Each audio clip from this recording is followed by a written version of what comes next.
Helmet খুলো, helmet খুলো, helmet খুলো।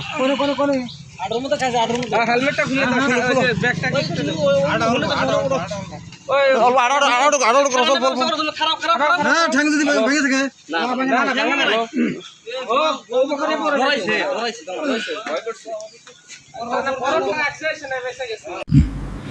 আমি আবু তাহের, আপনার এলাকার একজন সচেতন নাগরিক।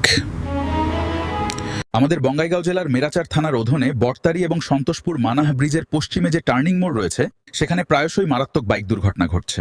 আজকেও সেখানে একটি দুর্ঘটনা ঘটেছে। আর মাত্র কিছুদিন আগেই এক তরুণ বাইক দুর্ঘটনায় আমাদের মাঝ থেকে চিরতরে হারিয়ে গেছে।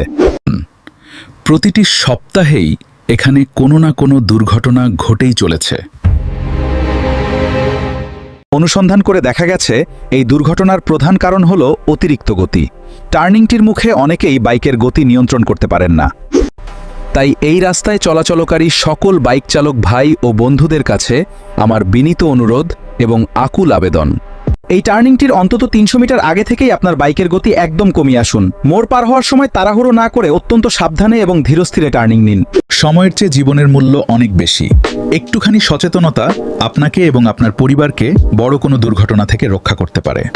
নিজের এবং পরিবারের কথা চিন্তা করে সবসময় সার্টিফাইড হেলমেট পরে বাইক চালান। সময়ের চেয়ে জীবনের মূল্য অনেক বেশি। সবাই সাবধানে থাকুন।